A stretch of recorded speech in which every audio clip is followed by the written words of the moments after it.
I don't know about you guys, I don't do everything right. There's things that I don't do right, and then I'm quick to ask for forgiveness, and there's things that I've already asked for forgiveness 1,000 times that happened even before I came to know Jesus personally, and I just am filled with regret because I'm ashamed of what I did. I'm ashamed that thing happened. One such instance was when I was about 16, I was at a high school party, and there was a group of guys that started to pick on another guy. And it was arbitrary, he wasn't even doing anything wrong, but they singled him out and they started picking on him, and they were getting really antagonistic and almost like they were going to attack this guy. And it was getting almost out of hand, and I'm sitting there thinking, oh my gosh, I should do something, this is wrong, this isn't, I wasn't walking with Jesus, there wasn't, nothing religious was going on. I just felt in my heart, this is wrong, and I need to do something about this. And they began to go after this guy, and then some other kid that was younger than me got up and got in everybody's face. He was like, you guys are wrong. This is not the thing you need to be doing. And he shut the whole thing down. And I was so proud of him, and I was so ashamed of me. It's I should have done that. I should have been the guy that did that. I should have been. Even then, I knew something in my heart said, you are to be a protector, and you did not protect. You should have gotten in there. I didn't know what to do. Have you ever been paralyzed by fear? Even stuff that is irrational, even stuff that you're I don't even know why I'm paralyzed by this, but stuff where you didn't know how to move forward, you didn't know how to step up, you didn't know how to say what needed to be said, and maybe like me that day, you just kind of stayed on the sidelines, and maybe you didn't even know what to do, so you couldn't do anything, but maybe there was something in you that said, you need to do something. We all wrestle with stuff like that, not just in the past, but in the now. We've all got fears that someone's gonna reject us if we say something. We've all got fears that, if I let them know at work that I, go to church or I'm a Jesus-y person, that's gonna go bad. That might mark me or something like that. If I put a boundary between me and this family member because, I don't know, they're just sometimes that way. If I do that, that's gonna go bad and they're gonna reject me or they're gonna take it the wrong way or it's just gonna ruin our relationship. If I don't have the right guardrails up, it's going to bleed into the rest of my life, and then I'm going to feel like I could have said something and I didn't. Every one of us knows what it's like to feel like, I don't know how to get out of this. It might not just be the fear of other people. It might be, I'm in a health situation. I don't know how to get out of it. I'm in a debt situation. I don't know how to get out of it. And when I think about it, I'm just overwhelmed with fear, and I don't know what to do. I just know there's no way that I see that can ultimately fix this. Well, we've been in this book of Esther, and just to catch us up with some of the details that are going on, Esther is now the installed queen. It's kind of a shady deal how she got there, okay? She was trafficked into it, essentially, with about 1,000 other gals. She auditioned for the king to be this queen, and it was a sexual audition, and nevertheless, she's now in place as queen, and there's a villain, there's a prime minister of Persia, and he hates Jews. Nobody knows that she's a Jew yet. He hates them, and he wants to put them all to death. The catalyst was her cousin Mordecai, but he wants to kill all Jews because of kind of an ancient fight. So now what just happened in the last chapter was he released this law that said, okay, on this day, he consulted some demons about it, so the demons picked the day. It was going to be a year from then. But a year from now, we're going to just, everybody in the whole all of the people, you're going to kill all the Jews around you. Everybody who's left, every Jew left in Persia, we're going to kill them. Well, now the Jewish population of this nation is hearing about this, so let's pick it up. They're hearing that genocide is coming. Let's pick it up. When Mordecai, okay, he's the older cousin that has been raising Esther. When Mordecai learned about all that had been done, he tore his clothes, put on burlap and ashes. This was a public way to mourn. It was to say, I'm sad, everybody check it out, things are going bad for me, I want everybody to know. And he went out into the city, crying with a loud and bitter wail. He went as far as the gate of the palace, for no one was allowed to enter the palace gate while wearing clothes of mourning, because the palace people were like, dude, don't bring that in here. Don't bring your sad. The king doesn't need more sad. Keep that out there. So they kept him out. And as the news of the king's decree reached all the provinces, there was great mourning among the Jews. Just like Mordecai, they fasted, wept, and wailed, and many people lay in burlap and ashes. Well, Esther, she's queen now. She's in the palace. But, there's no social media. She doesn't know necessarily what's going on. She clearly doesn't know about the law yet. She doesn't know what's happening with her people. All she knows is cousin Mordecai's out there. He's flipping out, dude. And so Queen Esther's maids and eunuchs came and told her about Mordecai. She was deeply distressed. She sent him clothing to replace the burlap, but he refused it. Then Esther sent for Hathach, one of the king's eunuchs who had been appointed as her attendant. She ordered him to go to Mordecai and find out what was troubling him. Why was he mourning? So Hathach went out to Mordecai in the square in front of the palace gate. So now there's like go-betweens, okay? They can't talk directly, so Esther's sending her servants to go, hey, go talk to him and hear what's going on with him, and now Mordecai's gonna send him back. Mordecai told him the whole story, verse 7, including the exact amount of money. So Haman promised the king, I'm gonna give you all this money if you just let's kill all these Jews. Haman promised to pay into the royal treasury for the destruction of the Jews. Mordecai gave Hathach a copy of the decree issued in Susa that called for the death of all the Jews. Then he asked Hathach, show it to Esther and explain the situation to her. He also asked Hathach, this is important, to direct her to go to the king and beg for mercy and plead for the people. He said, I got a command. I'm her older cousin. I'm the authority in her life. This is what I want her to do. Esther, this is what you do. You go to the king and you beg for mercy and you plead for the people. So Hathach returned to Esther with Mordecai's message. Then Esther told Hathach to go back and relay this message to Mordecai, something he already knew, everybody already knew. All the king's officials and even the people in the provinces know that anyone who appears before the king in the inner court without being invited is doomed to die, unless the king holds out his gold scepter. And the king has not called me to come in more than 30 days. Now, this is just a mechanism to keep bad news out of the throne room. Like, the king's like, dude, I can't be bothered. Nobody gets to come to me unless they want to die, unless I invite them. Well, Mordecai knows that. Esther knows that. And she's saying, Mordecai, this is risky, dude. I don't know how I'm going to do this without dying myself. She's afraid. She doesn't know what to do.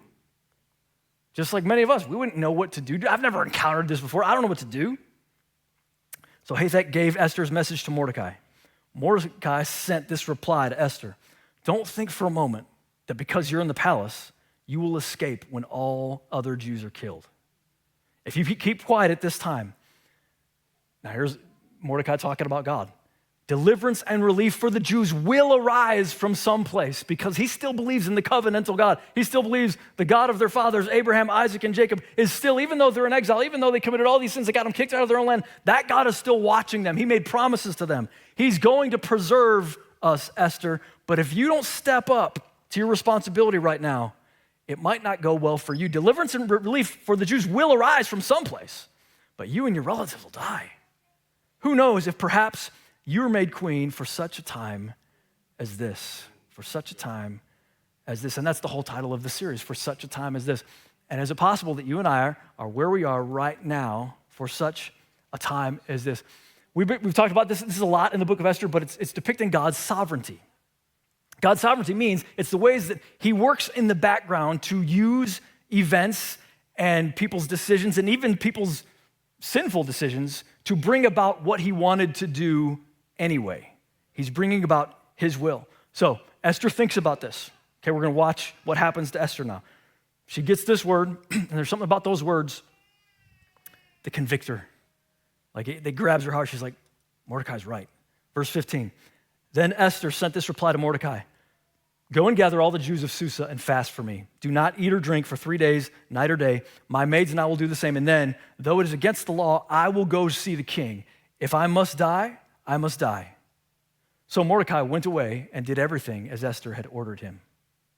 What just happened right there was pretty awesome. What just happened in those few verses, Esther went from being acted upon to acting.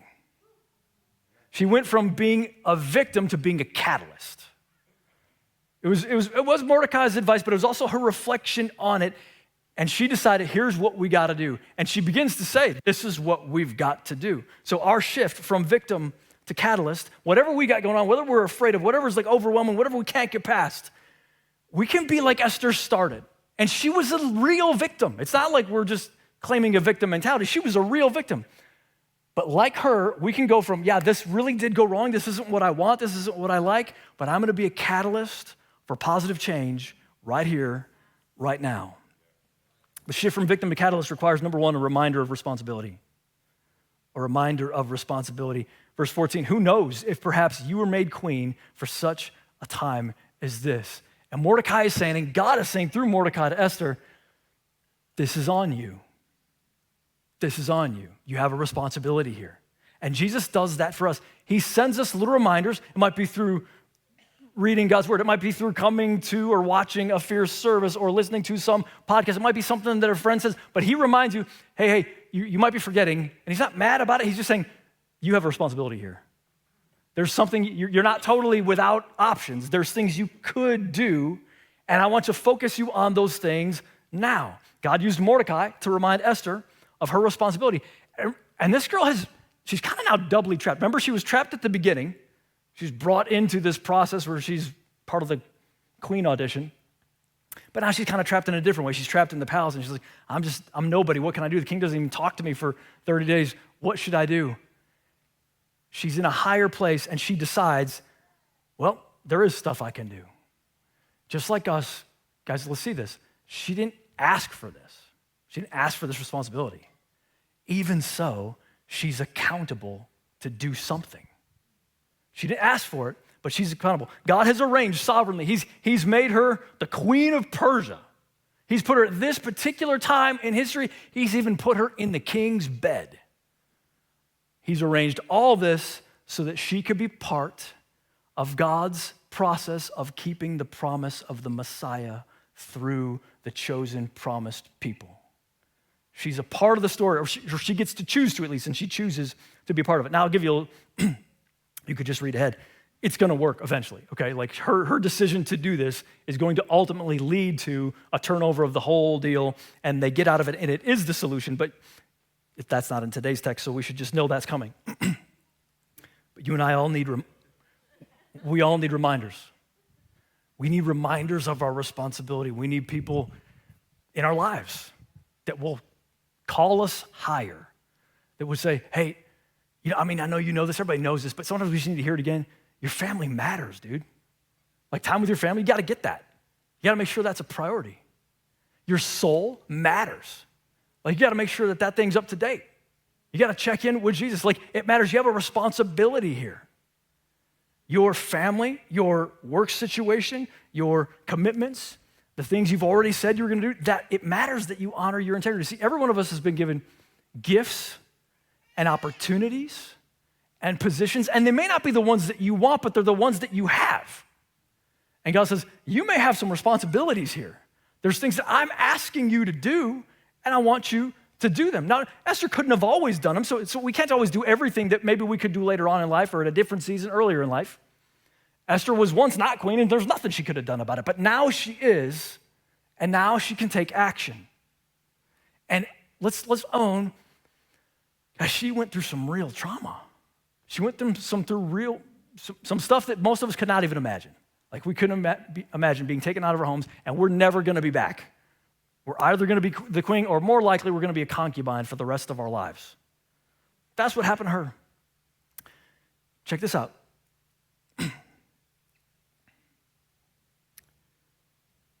Your responsibility takes count what happened to you, but it doesn't let you off the hook. Rather, it uses what happened to you to inform your responsibility. It doesn't let you off the hook. Yes, it went hard, but that doesn't let you off the hook. That should inform how you do your responsibility or what you do. So, I imagine Esther, she knows what it's like. Dude, she's lived through this. There are powers in my life that will just willy-nilly, whatever their whim is, they will come in and they will just take over in somebody's life. They'll just make a decision, they're far away, and boom, this is happening to me. That's what happened to her, and now she's thinking this through for her entire nation. Haman just decided, and now they're all gonna die. So maybe that burden influenced her passion. Said, I'm not gonna sit by and watch this happen. This happened to me, now I have power. I'm gonna make sure nothing close to this happens to anybody else. In my early 20s, Kenzie and I were part of a few churches in a row that were just very, I'll call them legalistic. They were just very like, you gotta do it just so. And if you don't, you're not on the in crowd and God's not down with you anymore. And we could see it, and there was good things happening in those churches, but there was just a culture of like, better get it right. Oh, if you're not getting it right, oh man, you should feel real bad about that. That's not the gospel, by the way. That's not the New Testament, by the way.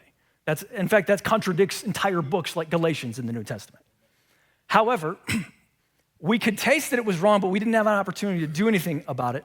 But years later, when we we're part of a team that planted a church. One of the things we decided from day one, we're gonna have a family and a church where everybody knows it's okay to make mistakes.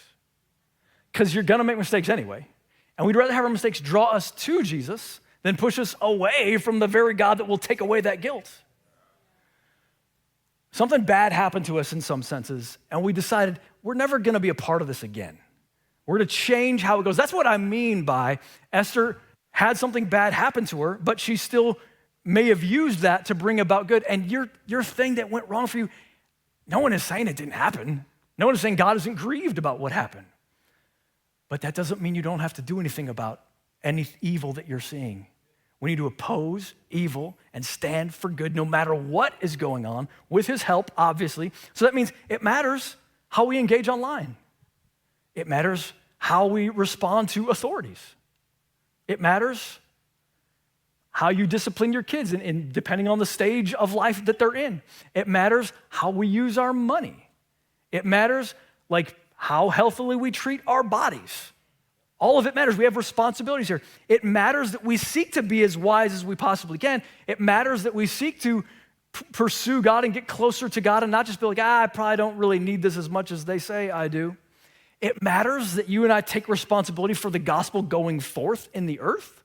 It matters that we give and that we serve at our church. It matters because God has given us the opportunities, he's given us the gifts, he's given us positions. It matters what you do at work. If you've got any strings you can pull, if you've got any power you can do anything with, if you are the only representative of Jesus anywhere nearby where you are, God is not saying be silent and draw into the background. He's saying, look, man, don't go picking fights, but you have the power to stand up and say something or do something or be a positive influence or be the most encouraging person in the office. Whatever it is, don't count yourself out. You have a responsibility. So a reminder of responsibility. Here's number 2, shift from victim to catalyst. You don't have a responsibility for this, but I'll just remind you. The amens are a little low today, okay? Maybe you guys online are saying them really loud, but for those in here, we're going to try again on point 2 to see if they can catch up. Pray for them online, people, that they give me some hearty amens so that this sermon gets better. Here's number 2, a plea for divine deliverance. A plea for divine deliverance. She said, okay, people, now she's given orders. Do not eat or drink for 3 days, day or night. My maids and I will do the same. And then, she says, go into fasting. And then, though it's against the law, I'll go see the king. And if I must die, I must die. What does Esther know? She knows that even though she has a responsibility, she's foolish to try to do this in the power of the flesh. She knows, look, man, if God doesn't help this, if God doesn't cause this to go the right way, it doesn't matter what I say, or I'm just going to die. Like, that is what is going to happen. She gets God's help. And she recommends to her people, hey, I need you to fast for me. I need you to get so serious about prayer and so serious about sorrow for the sin of Israel in the past that we cry out to God and he comes to our help. Now, let me just clarify about fasting. Fasting is not a lever to pull. It's not a like, well, God, I fasted, so you have to do this now. Fasting is a lot about our attitudes, about humbling ourselves and saying, God, I just can't do this. I need you. You are more important to me than eating. You are more important to me than anything else. I need you to step in and get involved here. Now, Jesus did teach that his disciples would fast. I know that there's stages or situations in life where you can't fast food in the way that many others can. So maybe you've got diabetes, or maybe you're pregnant, or maybe there's something else going on with you. You can't fast really like the way others would, but there's still stuff that you can do. You can fast food. You can fast screens. You can fast desserts. You can fast something, but it's got to be something you're like, I'm going to miss you. I'm going to miss you. That's what a fast is. It's something that you want, and you're saying, but God, you're enough for me to not have that for a time, for a season. I'm going to fast. Esther knows, okay, I'm going to see the king. I need my people to get some of God's power put on these interactions. Now, later on, let's remember this, because we're going to see Esther actually go to the king, and she's going to have these conversations. And we need to remember the reason those are working, the reason those are empowered and energized by the Holy Spirit is because back here, the people fasted and asked God to get involved, and that's why he does and gets involved. Say, God, I can't do it without you. Let me point out something. I'm going to get on my soapbox for a second. The scripture doesn't actually teach this, but I think it probably implies it. So let me just say, politicians, and people don't like when I talk about political stuff in messages, but we need to talk about it because it doesn't make any sense to say don't talk about politics. I wouldn't say to you, hey, in your marriage, just don't talk about God. Just leave him out of it. Hey, in your parenting, just leave God out of it. No, it's a sphere of life that needs to be informed morally by what should happen. Politics also is a sphere of life that needs to be informed. So in other words, if we just say in church, hey, you just can't talk about politics, guess what? You just created a safe space for the enemy to say whatever the heck he wants, and God is never going to contradict him because nobody can talk about it. So I'm not going to, you don't even have to believe what I believe. What I'm saying is we need moral instruction about how we citizen with one another. Are we hearing that?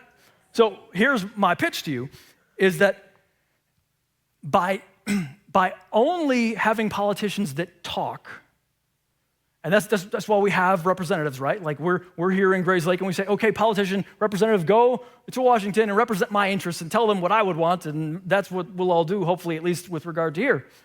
That's what we're saying. And so they go and have conversations. It used to be that they would go and they might even pray. They might even get God involved in the decisions that they're making because they know, here's what they know. Just talking doesn't oppose evil the same way God can. Just talk. So what I'm saying, our politics today is missing the power of God. Because people have kept God out, we can't fast about it. Dude, evil doesn't just, you can't talk evil out of being evil. Are you hearing this? You can try to love it, but evil comes. Evil's not gonna, evil's like, my whole agenda is evil. You're not talking me out of it. But God can overpower evil. God can get rid of bad things. God can make hearts just change. God can change entire cultures of what they think is good and not good. There was a day when slavery was real in the South. That's not today because people didn't just talk about it. They prayed and fasted for decades, and then it went away. We can bring God into stuff if we will just have the wisdom. Dude, I'm not saying bring God into every meeting at work. What I'm saying is behind the scenes, you and I need to know talking will not be enough to shut down evil. Talking will not be enough. We've got to pray. So let me tell you what fasting does. Many of you are familiar with the Olympic high jump and the pole vaulting. The high jump is where someone, if you don't know, there's someone, they take a running start and they leap just right off the ground over a crossbar, and the best in the world can do 6 to 8 feet. They can jump over this thing. Pretty dope. The pole vault's a little different. It's close, but you bring a pole with you. And as you're getting near that crossbar that's much higher, the best in the world can go 20 feet right over that thing. That's how fasting is different than just normal wishing. So you do everything in your own power. Hey, I'm just going to do this, and I'm going to make it happen. And eventually, sometimes that works great, but sometimes we get worn out, why isn't this working? Because, baby, you're doing everything in your own power, but God has given us a pole. It is the pole of prayer and fasting and sorrow for sin. Okay, God, I'm going to get serious. I want to show you that I'm really serious. So here we go. Here's my pole of prayer and fasting and confession of sin, and it's going to strengthen how God answers. So here's some things that you can fast and pray about. I need to fast regularly for freedom from temptation. The elders do this with me. We do this every Wednesday. We also fast regularly for the kingdom expansion through this church. We're asking God, no, God, I don't want jump versions. I want pole vault versions in this. We need to fast for decisions, okay? So maybe it's where are you going to go to school? Maybe it's I'm thinking about marrying this person. God, is that the long-term best idea? Maybe it is, God, we're thinking about moving across the country. We're thinking about taking another job, but I need discernment. I need to know, I need to have a lot of confidence that God and I have talked seriously about this. And even if he didn't say anything, I have confidence he is leading me and is not stopping me from doing this thing. Did you notice that Esther also was asking for courage? Because sometimes it's not, God, I need to know something. It's God, I already know what to do. I already know what the responsibility is. I just need courage to do it. I'm asking for you to come through in a breakthrough way to help me do it. Here's number 3. We're getting there. That was better. Okay, point two, pretty good. All right, we're getting there. Keep coming. It's hard to get a lot of amens on fasting. You know? People are like, oh no. Here's number 3. The shift from victim to catalyst requires a reminder of responsibility, a plea for divine deliverance, and an embracing of a new identity. Yeah. An embracing of a new identity. This is so dope because this is where Esther shifts. See, in verse 8, he's commanding her, hey, Thad, go tell Esther to do this, this, and this. By verse 17, Esther has ordered Mordecai to go do, and he does. What happened there? She embraced the fact that, yes, Mordecai raised me, and I respect him, and I'm going to do what I can to honor him, but now God has made me the queen, and I am the queen, and I have the power to order people around. And so I'm going to do it. I'm going to strategize. I'm going to bring my best prayerful thoughts to this, and I'm going to tell people what to do because that's her role now. That's her authority. She walks in her authority. And she's still taking a risk. In fact, Esther is in some ways the opposite image of Queen Vashti. Remember her? Remember, so she refuses to come to the king, and she loses her role. Esther gets the role, and now she is risking death going to the king. But she chooses to act. She chooses to order. And she's going to not only order Mordecai, she's going to face off with Haman himself, right to his face. She can say, hey, this is your deal. This is what you did. Now, here's what the application for us fiercers today. Esther did not get a burning bush. She did not get a pillar of fire in the cloud. She didn't get any miracles. She didn't even get any conversation with God about it that we're aware of. Like, there was no call. There was no, like, Esther, I speak unto you. You're going to go in and slay your enemies. Like, nothing like that happened at all. She's just, like, doing her best and asking people to fast. And I think that's their purpose for us to know, guys, I'd love a burning bush. I'd love to just know for sure there's miraculous angels around me, and they're telling me, Carter, go, go, go, go. Yeah, that'd be way easier with a lot of stuff. But in Esther's case, God doesn't say anything. She's just like, what does she know? She knows, I have a responsibility. The responsibility is the call. The responsibility is how God is telling me to do this. So she walks in courage. Courage is different than just not fearing. We talk about fear, we talked about it last message. When we're walking in fear, we're doing everything we can just to not back up. With courage, we're not just trying to not back up. Courage is saying, I'm stepping in. I'm going for it. I'm going to make this happen. I am afraid, but I'm still going to make this thing happen in Jesus' name. It is here that Esther, I think she makes the decision, it's going to come out later, but she decides, I am going to reveal myself that I am with these people. I'm going to let the cat out of the bag. Here's what Esther knows about courage. You can be courageous for like noble reasons, even reasons like, hey, I just want to be the kind of person that would be brave here. That's a good reason to have courage, but there's a better reason. The best reason to have courage is love. It's love. I'm going to love these people. And Esther has kept her identity hidden, and there is a wisdom for a time. I'm going to stay hidden while I figure out what's going on here, but love eventually demands I will courageously step forward and say, I identify with these people. And in Jesus' name, I've got to act. And that is what Esther is showing us to do. My friends, as a Christ follower, you and I, there's a time to be awesomely wise, but just know, Christ followers are not called to play it safe. That's not our bag, baby. That's not how we roll. That's not how we do it. That's not how we've done it through the centuries. That's not how God is asking us to do it today. Don't play it safe. Esther fights. I'm going to bring two of my worlds together right now. And so I just need you to flow with me. I know that I'm going to talk about something really nerdy that most of you don't even care about or care to understand at all. I'm going to bring this up. And so just know that this is, you don't need to like it. You don't need to find out more about this. I just need you to understand the story. And I need you to not judge me because you're going to be like, Carter, I don't know if that's okay to watch that show. Just so you know, we use filters on VidAngel to watch this particular show. So there's a lot of hell taken out. I would also advise, if you're going to watch this show, it's called The Walking Dead. If you're going to watch this, it can be scary for people. So I don't want you to be like, the pastor told me to watch this, and now I'm horrified. Just don't watch it. Like, it's my show. You got your show. I don't want to watch your show. is my show. So it's a story about my show, okay? So here we go. Let me introduce you to one of the most awesome power couples in the history of fiction. It is Rick and Michonne. You might have thought, there they are, Rick and Michonne. They are a power couple in the zombie apocalypse. It's way cooler than that just sounded. And you might think the real power couples are people like Romeo and Juliet.